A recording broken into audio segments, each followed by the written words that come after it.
warahmatullahi wabarakatuh. Perkenalkan, nama saya Arno Pangeran Petabang dengan NIM P3D119009. Di sini saya akan mempresentasikan tugas mata kuliah SCADA yang berjudul Implementasi Sistem SCADA untuk pengendalian jaringan distribusi 20 kV. Baik, di Indonesia sendiri, khususnya di PT PLN Persero, SCADA mulai dikenal dan telah diimplementasikan dalam pengendalian sistem tenaga listrik sejak awal tahun 1980-an. Di berbagai negara lain yang sudah maju, penerapan SCADA sudah mulai berkembang seiring berjalannya perkembangan teknologi komputer dan telekomunikasi. Dengan menggunakan SCADA, kita dapat menyuplai daya tambahan atau melakukan pemadaman listrik dengan mudah agar kelebihan beban tersebut tidak terjadi. Pada sistem distribusi tenaga listrik itu meliputi jaringan tegangan menengah yaitu 20 kV dan jaringan tegangan rendah 220 atau 380 volt. Pada distribusi jaringan listrik ini dilakukan dengan menarik kawat-kawat melalui jalur udara ataupun jalur bawah tanah, mulai dari gardu induk sampai ke pusat-pusat beban. Sistem pengaturan tersebut berkembang mulai dari sistem pengaturan konvensional, di mana tiap-tiap subsistem seperti gardu induk memerlukan operator, kemudian disusul dengan sistem pengaturan berbasis komputer agar sistem konvensional tersebut dapat dipantau dan diawasi secara terpusat dan dari jarak jauh. Dan yang terakhir adalah sistem pengaturan secara terintegrasi, di mana subsistem tidak memerlukan operator lagi, yang berarti fungsi operator diambil alih sepenuhnya oleh pusat kontrol operator. Selanjutnya yaitu tipe-tipe jaringan distribusi tegangan menengah 20 kV. Yang pertama itu ada radial. Radial sendiri adalah jaringan yang berbentuk paling sederhana yang menghubungkan beban dengan sumber. Jaringan ini memiliki biaya murah, daerah alternatif pasokan, keandalan yang rendah, serta pengaturan tegangan yang dapat dilaksanakan dengan baik. Yang kedua adalah sistem spindle. Sistem spindle merupakan salah satu struktur yang meningkatkan keandalan dengan membuat penyulang keluar dari gardu induk menuju ke satu titik pertemuan, sehingga membentuk lingkaran yang terbuka pada titik pertemuan tersebut yang disebut dengan titik refleksi. Dan yang ketiga adalah struktur gelang. Struktur gelang adalah, atau biasanya disebut dengan ring atau loop, merupakan sistem yang memiliki keandalan lebih baik daripada sistem radial. Jaringan mendapat catu daya listrik dari kedua ujungnya. Apabila terjadi gangguan di suatu tempat, maka PMT di gardu induk akan membuka dan membuat seluruh daerah padam. Dan yang keempat, sistem anyaman. Sistem anyaman atau grid merupakan jaringan yang strukturnya kompleks, di mana kelangsungan penyaluran dan kualitas pelayanan sangat diutamakan. Struktur anyaman ini umumnya dipakai pada jaringan tegangan rendah yang kepadatannya cukup tinggi. Ya, selanjutnya saya akan memberikan kepada rekan saya untuk membawa materi selanjutnya. Assalamualaikum warahmatullahi wabarakatuh. Nama saya Ahmad Jabal dengan NIM P3D119002. Baik, terima kasih. Di kesempatan kali ini saya akan menjelaskan bagian sistem SCADA, di mana sistem SCADA itu sendiri adalah kumpulan dari beberapa alat atau komponen yang membentuk suatu kesatuan dan bekerja bersama-sama. Sedangkan SCADA merupakan suatu sistem untuk pengendalian dan pemantauan jarak jauh. Dalam sistem tenaga listrik, SCADA bertujuan untuk membantu mendapatkan sistem pengoperasian dan optimum. Kemudian prinsip dasar sistem SCADA ada dua, yaitu yang pertama memantau dan mengontrol semua peralatan yang terdapat pada suatu sistem dari jarak jauh, dan yang kedua yaitu SCADA bekerja mengumpulkan informasi kemudian mentransfernya ke sentral dengan membawa data-data dan sinyal kontrol yang kemudian diperagakan pada sejumlah layar. Pada umumnya proses pengendalian pada sistem tenaga listrik jarak jauh terdiri atas 4 macam, yaitu yang pertama pengendalian buka tutup perangkat pemutus daya, pemisahan serta start stop dari generator. Yang kedua pengendalian perangkat regulator seperti pengaturan set point atau menaikkan dan menurunkan posisi tahap canggar. Yang ketiga yaitu pemantau dan pengaturan beban. Dan yang keempat pengendalian yang dilakukan secara otomatis untuk keseragaman dan pengendalian perintah berurutan, misalnya merubah konfigurasi jaringan. Selanjutnya proses pengendalian dengan sistem SCADA. Sistem SCADA dapat difungsikan dari pusat kontrol melalui komputer utama. Dari tampilan pada layar komputer utama inilah yang dapat melakukan pengawasan dan pengendalian terhadap jaringan listrik, khususnya jaringan distribusi bagi PT atau PLN.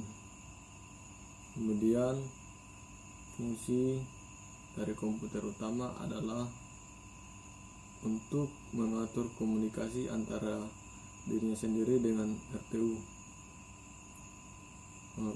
Selanjutnya mengirim dan menerima data dari RTU kemudian menerjemahkan. Selanjutnya media komunikasi.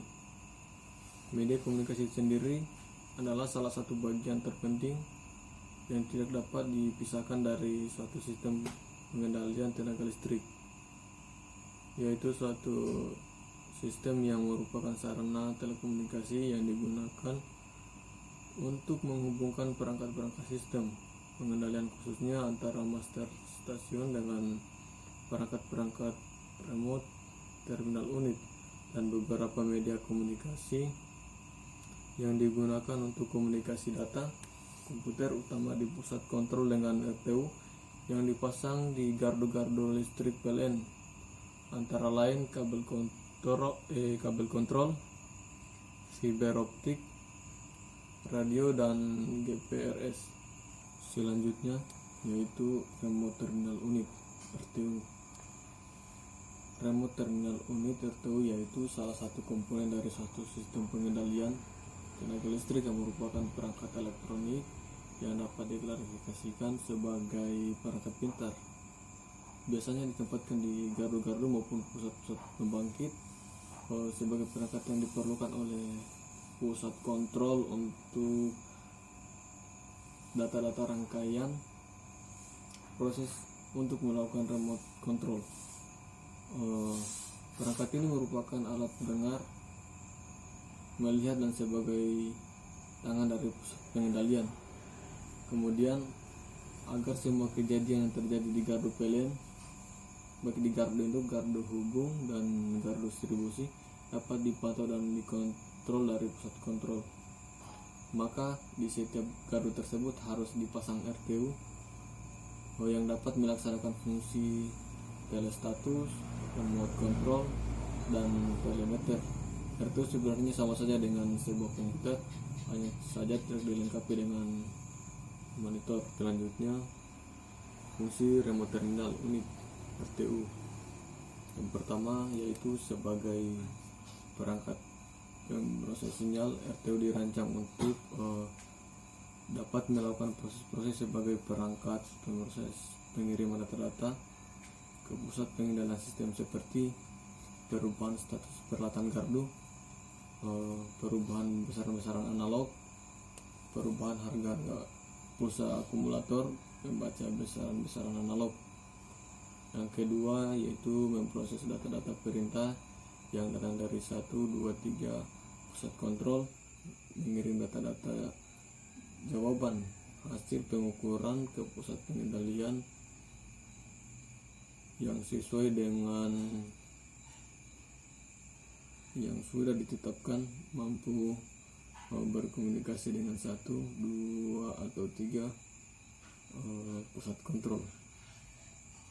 Dan yang ketiga yaitu sebagai data logging, RTU berfungsi untuk merekam semua kejadian-kejadian, termasuk bila ada kelainan dari sistem maupun sinyal-sinyal yang sedang dipantau atau alarm. Kemudian pada implementasi SCADA pada pengendalian jaringan distribusi 20 kV, dalam pelaksanaannya tugasnya area pengatur distribusi dilengkapi dengan sistem SCADA dan sistem telekomunikasi yang berfungsi sebagai sarana atau alat yang membantu dispatcher di pusat kontrol dalam mengendalikan jaringan 20 kV beserta peralatan switching yang ada di gardu induk maupun di gardu hubung serta gardu distribusi. Contohnya, jika terjadi suatu gangguan pada jaringan, di mana gangguan tersebut terjadi pada gardu jaringan distribusi 3 arah bawah setelah gardu 3, sehingga gardu distribusi 4 dan gardu distribusi 5 akan padam. Dengan mengimplementasikan sistem SCADA, area pengatur distribusi dapat melakukan manuver dari pusat kontrol tanpa harus datang ke gardu distribusi 4 dan gardu distribusi 5 untuk menghidupkan kembali listrik yang padam. Saat terjadi gangguan tersebut, maka muncullah jaringan tersebut pada layar komputer. Lalu dispatcher melakukan manuver dengan membuka LBS atau lock break system switch yang terdapat pada gardu distribusi 3 arah bawah dan gardu distribusi 4 arah atas dengan cara mengklik open pada layar komputer. Lalu komputer langsung mengirimkan sinyal ke RTU melalui media komunikasi. Setelah itu RTU menerima sinyal untuk membuka LBS, maka RTU menyalakan motor yang ada di dalam kubikel untuk membuka LBS.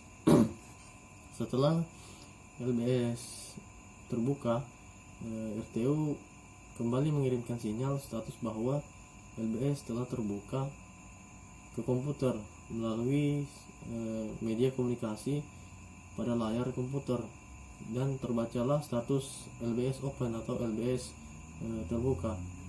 Dengan cara yang sama, dispatcher menutup LBS pada gardu hubung sehingga gardu distribusi 4 dan gardu distribusi 5 mendapat pasokan listrik dari gardu induk melalui penyulang ekspres. Dengan implementasi sistem SCADA pada area dapat menghidupkan kembali listrik yang padam karena gangguan tanpa harus menunggu gangguan tersebut selesai diperbaiki. Itulah hasil dari presentasi kami. Semoga bermanfaat. Lebih dan kurangnya mohon dimaafkan. Saya Hiri, billahi taufiq wal hidayah. Wassalamualaikum warahmatullahi wabarakatuh.